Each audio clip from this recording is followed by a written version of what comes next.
V122, Padre Pio. Saw the final warning. When spouses still shared a roof, but their hearts had already divorced. You share a house, you share a last name, maybe you even share a bed, but you haven't really talked in months, maybe years. There's no screaming anymore, no plates thrown, just silence, cold meals, eyes that look past each other. You are still technically married.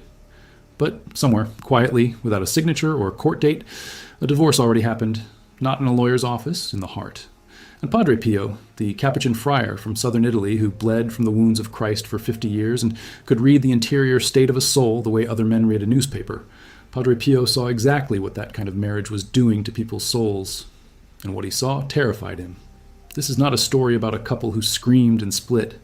It is about something far more dangerous. It is about the couple that stays. If this kind of content matters to you, documented spiritual testimonies from one of the most verified mystics of the 20th century, subscribe right now. It is the best way to support this work. And drop a comment telling us which city you are watching from. We read every single one. Also, this script is built on serious sources, specifically Alberto d'Appolito's Padre Pio of Pietrelcina, memories, experiences, testimonials, published by Edizioni Padre Pio in San Giovanni Rotondo in 2007, a book written by a lifelong friend of Padre Pio who literally grew up inside his circle, and Diane Allen's Pray, Hope, and Don't Worry. True Stories of Padre Pio, a collection compiled from documented case testimonies of people who met him personally. These are not internet rumors. These are accounts from people who were in the room. Now back to the story. Francesco Forgione was born on the 25th of May, 1887 in Pietrelcina, a small hilltop village in the province of Benevento in southern Italy. His family had almost nothing, dirt floors, no electricity. His father, Grazio, emigrated twice to the United States just to earn enough money to keep the family alive. Francesco joined the Capuchin order at 15. He was ordained a priest in 1910, and on the 17th of September, 1918, in the small friary of Our Lady of Grace in San Giovanni Rotondo, in the Gargano Mountains of the province of Foggia, he received something no one had expected and almost no one could explain: the visible, physical wounds of Christ on his hands, feet, and side. He carried them every single day for the next 50 years. He bled through cloth. He wore gloves to hide the marks. He died on the 23rd of September, 1968, and when the stigmata disappeared from his hands within hours of his death, the skin was smooth, no scars, no tissue damage. Doctors who examined him in life and death had no biological explanation. He spent most of those 50 years in one place, San Giovanni Rotondo, a mountain town in Puglia. He could not leave. The Vatican had restricted his movements at various points between 1923 and 1933 because of controversies around his gifts, his fame, and the overwhelming crowds that followed him. Millions of people came to him, thousands of letters a year. Pilgrims from Rome, from America, from Brazil, from Poland, lining up before dawn just to go to his confession, because that was the center of it all, confession. Padre Pio spent up to 16 hours a day in the confessional, not as a formality, as a war zone. He could read souls. He knew what people had done before they opened their mouths. He turned people away when they were not ready. He sent others home with the penance they needed, not the one they expected. He did not do comfortable. And marriage was one of the things that broke his heart wide open. He said it plainly. He used the exact words. He called divorce the passport to hell. That sentence was not rhetorical. He meant it the way a doctor means it when he tells you the biopsy came back positive. He had seen where those roads ended. He had seen souls. He had been given, according to dozens of witnesses, the capacity to perceive the interior state of the living and the dead. And what he saw at the end of those cold, hollow marriages, the ones where two people stayed under the same roof with their hearts already gone, it kept him in the confessional until his hands bled. Let's start with a woman who didn't know her marriage was in danger, because that is where this gets frightening. She came to San Giovanni Rotondo sometime in the 1950s. She knelt in the confession line with what she considered a clean conscience. Her marriage was fine, or so she believed. She went to Mass. She said her prayers. Her husband worked. Her children were healthy. And when she finished her confession, Padre Pio gave her the penance. And then he added something she was not ready for. He said, in Italian, words that her own account records as, "You must immerse yourself in the silence of prayer, and you will save your marriage." She was startled, confused. She had not mentioned a single problem in her marriage. There was nothing to mention. It was fine. She thanked him and left. A long time passed. Her account doesn't give us a specific number of years, but she says it was a significant stretch of time before trouble began. And then it did. Slowly. The way a crack runs through a wall. Invisible at first, then suddenly all you can see. Arguments. Distance. Coldness. The marriage began to bend under pressures she had not anticipated, and in those moments she remembered. She pulled out the penance. She went into the silence of prayer, not because she understood why she was doing it, but because a man who had seen what she hadn't seen had told her to. And according to her own testimony, preserved in multiple accounts of Padre Pio's confessional interventions, the marriage held. The family did not shatter. But it was close. It was very close. Padre Pio had seen what was coming when she could not. That is the kind of vision we are dealing with. Now let's talk about the one who already knew. Because not everyone who came to Padre Pio came in innocence. The man Alberto d'Appolito writes about in his memories, experiences, testimonials, identified only by his initials, ON, to protect the family, was an American. He had money, serious money.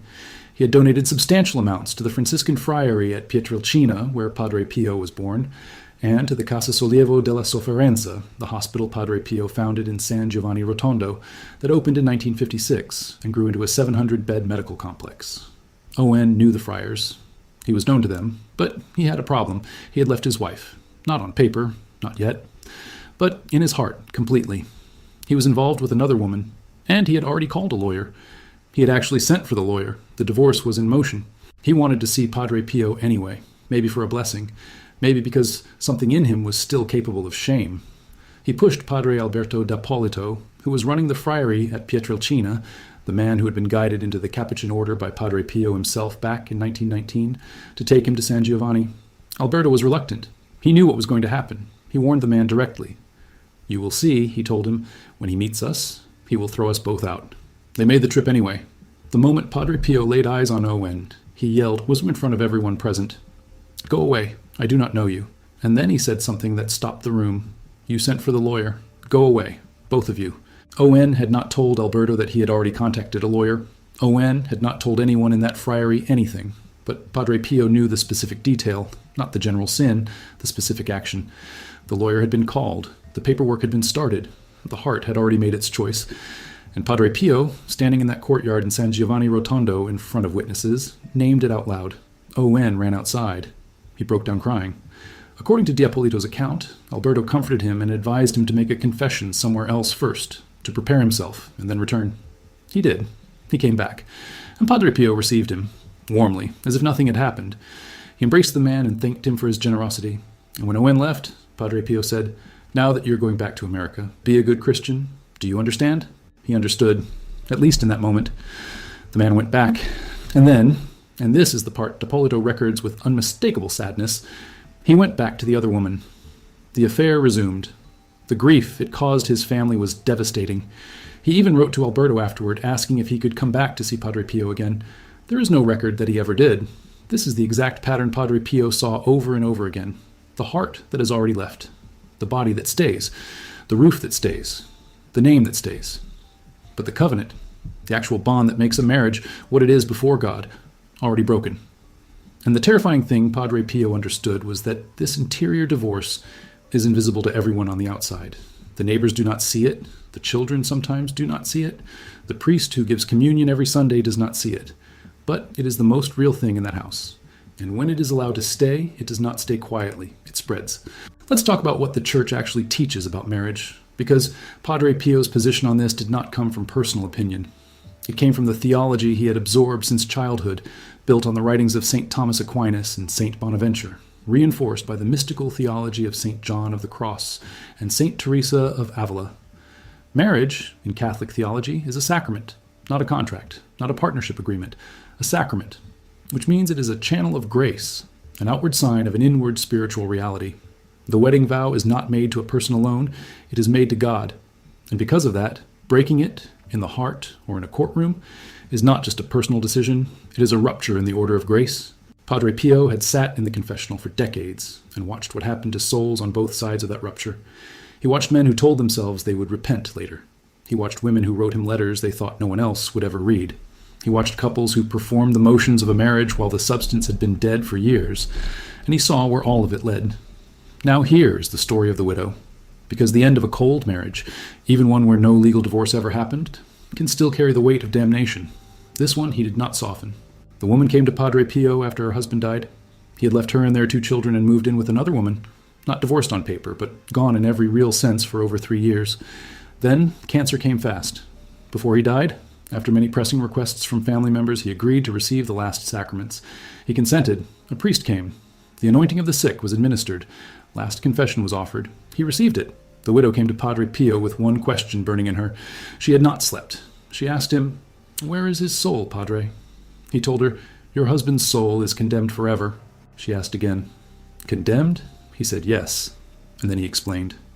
When the last sacraments were administered, the man had concealed his sins. He had not confessed with full sincerity. He had no real repentance and no genuine resolution to change. He had spent his life telling himself he would have time to convert, time to come back, time to set things right. And time ran out.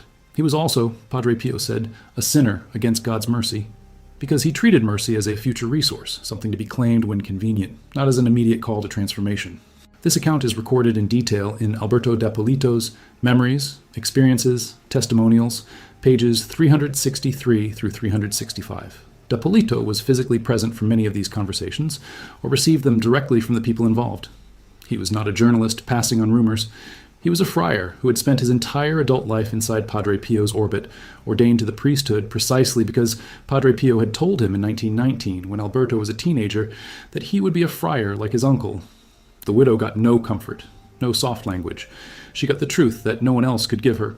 And the truth was that the cold marriage, the one that had already divorced in the heart long before the man walked out the door, had cost him everything.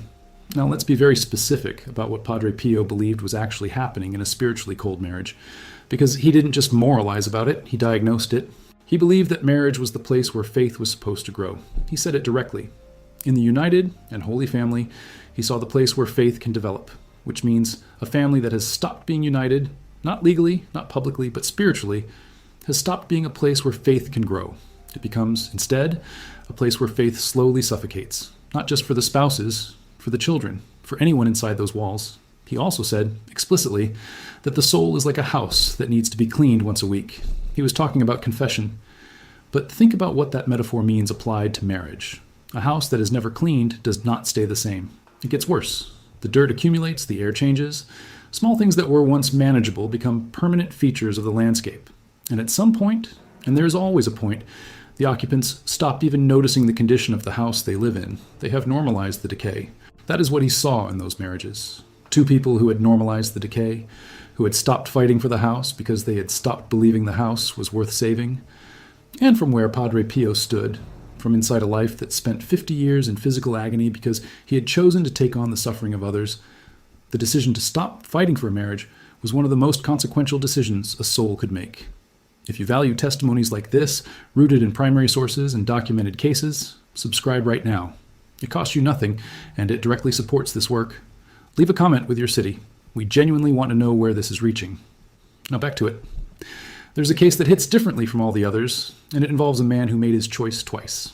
Dr. Schuba, one of Padre Pio's spiritual sons, a man who visited San Giovanni Rotondo regularly, came to Padre Pio one day with a problem that was not his own. He had a relative, a woman, married.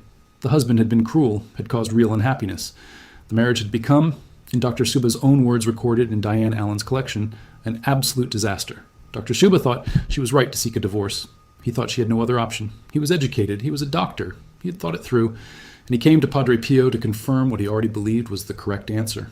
And Padre Pio did not agree. He did not agree even though the marriage was genuinely bad. He told Dr. Schuba, frankly, the marriage should not be dissolved. Dr. Schuba went back to his relative. The woman did not immediately agree either. She struggled with it. She wrote Padre Pio a long letter. She poured her heart into it. She described the pain in detail. And then something happened. Her husband came to her. He said to her, "I want our marriage to work. I have been to see Padre Pio. He told me that you wrote him a letter. He told me what was in it." She was the only human being on earth who knew about that letter. She had not sent it through her husband. She had not told anyone she was writing it. And yet her husband, standing in front of her, could quote what was inside it, because Padre Pio had read it, not by human means, and had then used its contents to break through the husband's resistance. The man who had been cruel enough to drive a doctor to advise divorce was now standing in front of his wife, asking for forgiveness, because a friar 300 kilometers away had told him what was in a letter he had never seen. The couple reconciled. The happiness, according to her own testimony, came back. That marriage had been spiritually divorced. The hearts had left each other. The roof was still shared, but the bond, the real bond, had been destroyed from the inside. And Padre Pio went in from the outside and rebuilt it, not with force, with truth. with a precise knowledge that only a man who could see the interior of a soul could carry. Now let's talk about what Padre Pio understood about silence, because he used the word deliberately. When that woman came to confession with no obvious marriage problems, and he told her to immerse herself in the silence of prayer, he was not asking her to be quiet. He was asking her to go to the place inside herself where she could hear what was actually happening. Because the great danger of the spiritually cold marriage is that it is quiet. There are no screams to alert you. There is no dramatic scene that forces a decision. There is just the slow disappearance of warmth, day by day, month by month, until the two people sharing a house cannot remember the last time they truly reached toward each other. Padre Pio's instruction was almost clinical in its precision. He told her to pray, not to talk to her husband more, not to argue better, not to go to marriage counseling, to pray, because he knew, because he had seen, in 50 years of confessions, what prayer does to a person who commits to it in desperation, that prayer changes the one who prays. And a changed person in a cold house is like heat being introduced into a frozen room. It doesn't warm everything at once, but it changes the atmosphere, and atmospheres over time change people. He gave the same prescription to Giovanni and Paola Siena, a couple whose story runs like a thread through almost all documented accounts of his work with married people. Giovanni had received his first Holy Communion from Padre Pio at 8 years old in 1928 in San Giovanni Rotondo. He grew up to become a teacher, then a journalist, then part of the team that ran Padre Pio's hospital. Paola had come to San Giovanni as a young woman in her 20s, seeking Padre Pio's counsel after recovering from depression and serious lung problems that she attributed to his intercession. She wanted to start a family. She wanted children. She loved children fiercely. Padre Pio told her, "Let us pray that God sends you a good young man." He advised her to go to confession regularly and receive communion every day. She did, and in the circles around Padre Pio, she kept crossing paths with Giovanni. Their shared faith, their shared devotion to the same friar, became the foundation of a love story that had very little to do with feelings and very much to do with choice. They got engaged. Padre Pio blessed their marriage at a Mass celebrated at 5 in the morning on the 27th of August, 1950, with the words, "Be happy." When they discovered Paola had a medical condition that doctors said would prevent them from having children, Padre Pio promised to pray the chaplet of the Sacred Heart of Jesus for them every day. He told Giovanni, using the language of the choirs of angels in mystical tradition, that they would have 9 children. On the 24th of July, 1951, their first daughter was born. She was immediately critically ill. Doctors gave her no chance. She survived. By the time Paola recorded her testimony, she and Giovanni had been married over 60 years. She said, "After 60 years, I can say that Padre Pio's recipe, the chaplet of the Sacred Heart of Jesus, works. We love each other as much as on the first day." That is not sentiment. That is a 60-year experiment. That is 2 people who took the advice of a bleeding friar in a mountain monastery and ran with it for 6 decades.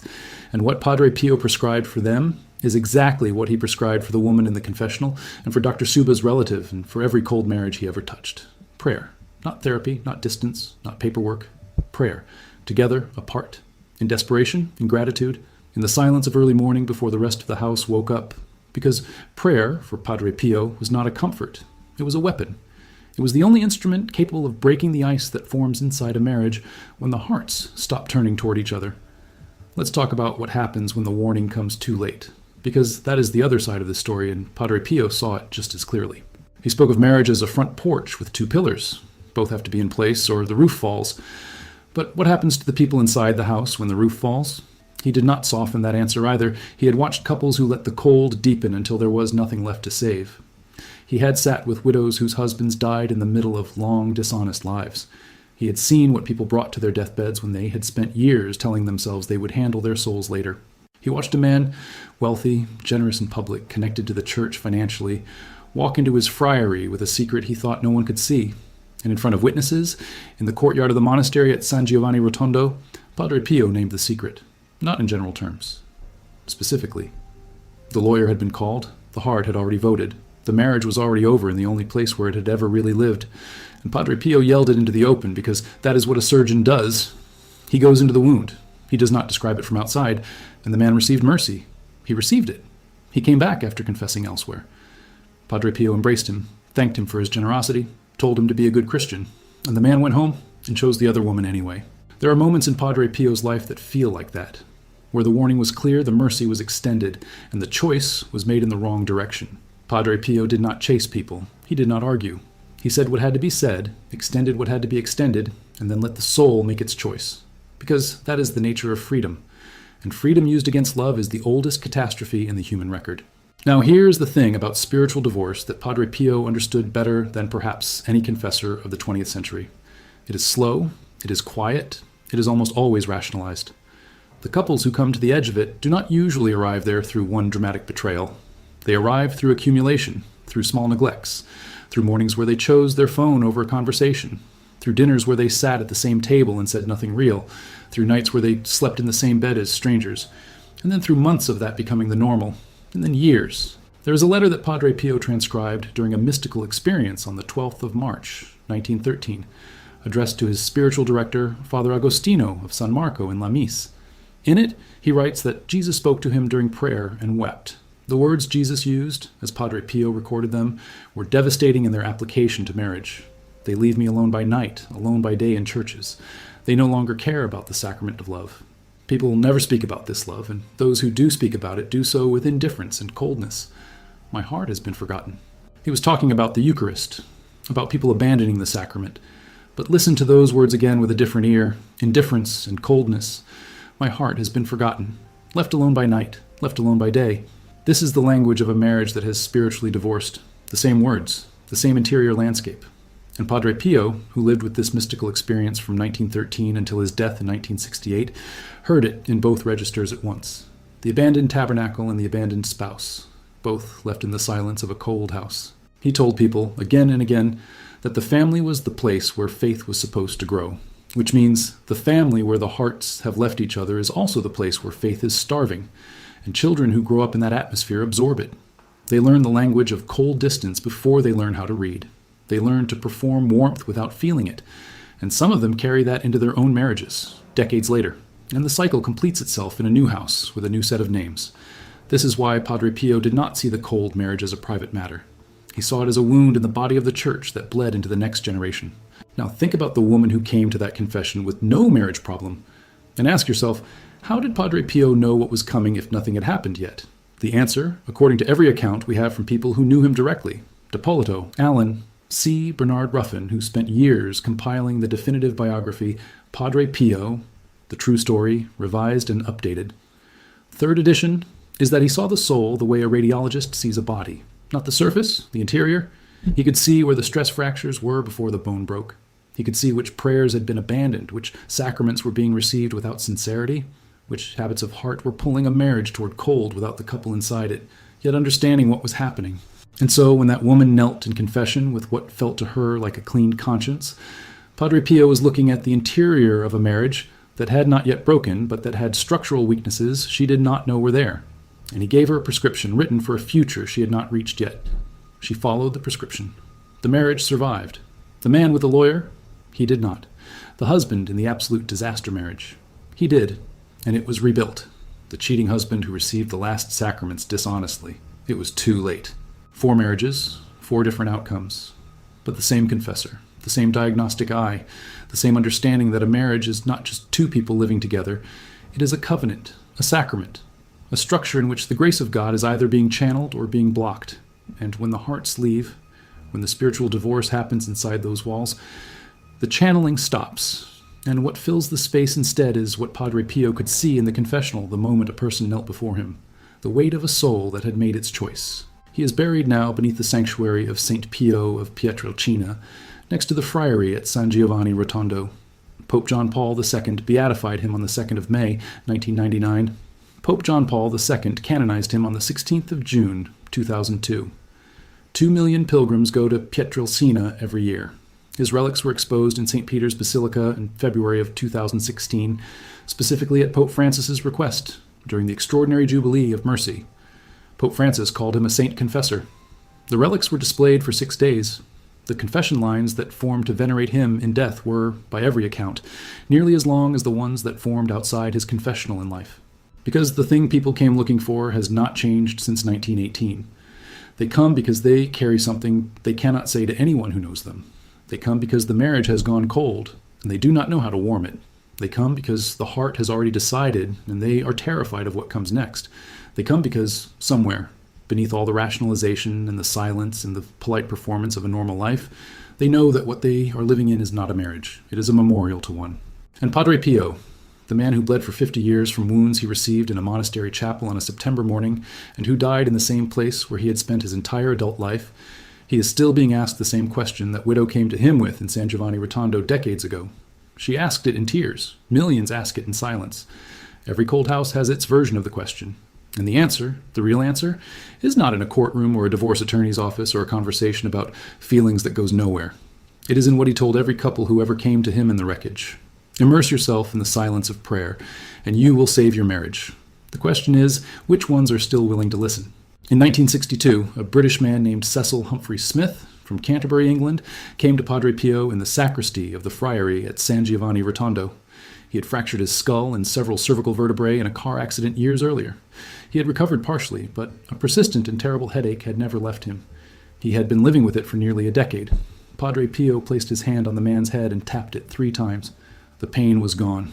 It never came back. Cecil had not asked to be healed. He had come for a blessing. He left with something else entirely. That is how it always worked with Padre Pio. You came for what you thought you needed. He gave you what you actually needed. And sometimes those two things were so far apart from each other that it took years, sometimes decades, before you understood what had happened in that room. The woman who was told to pray for a marriage she thought was fine. She did not understand the prescription. She filed it away. And when the day came, the day Padre Pio had already seen from his place inside the confessional at Our Lady of Grace, she reached for it. And it was there. Not because he was a fortune teller, because he was a confessor. Because he spent 50 years in the one place where human beings stop performing and start telling the truth. And in that place, across thousands of conversations with husbands and wives and widows and daughters, he built a map of the human marriage that no sociologist has ever replicated. A map built not from surveys or statistics, but from the raw interior testimony of people at the very edge of what they could bear. He knew that the roof shared means nothing if the heart has left. He knew that the silence at the dinner table is louder than a screaming match. He knew that the couples most in danger are not the ones fighting. The ones fighting still have something to say to each other. The ones most in danger are the ones who have stopped. And he is the one who, in all of recorded 20th century spiritual testimony, named that silence for what it was. A final warning. Not the warning you get when the papers are filed. The warning you get in the moment before. The moment when the heart makes the choice the body has not yet caught up to. He saw it. He named it. And in more cases than we can count, he stopped it. In 2003, 5 years after Padre Pio's death was commemorated with Pope Francis's visit to both Pietrelcina and San Giovanni Rotondo, researchers completed a construction project that had been underway since 1991. A new shrine built next to the original friary church of Our Lady of Grace, large enough to hold 30,000 people. They built it because the pilgrims kept coming. They built it because the lines kept forming. And somewhere in those lines, almost certainly, is a person who is sleeping next to a stranger, who is eating breakfast across from someone who used to be a best friend, who is performing marriage while living inside its memorial. And they have come, maybe without knowing exactly why, to kneel in front of the bones of a man who could see inside the house of a soul and tell you exactly what was rotting. And what, if you were still willing to do the work, could be repaired. The last thing documented about Padre Pio's work with a dying marriage is not a miracle. It is a sentence. A husband standing in front of a wife he had been cruel to, holding the contents of a private letter she had never shown him, saying the words, "I want our marriage to work." He had not written those words. He had not thought of them on his own. He had been sent by a friar who read a letter he had never touched in a friary 300 kilometers away, and then used what was in it to do the only thing no lawyer or counselor or well-meaning family member could do.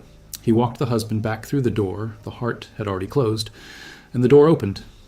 That is the final warning Padre Pio left for everyone still sleeping under the same roof with someone they have already, in the only place that ultimately counts left. The house is still standing. The marriage may not be. And the difference, the entire irreversible eternal difference, is decided in the silence of what the heart is doing right now.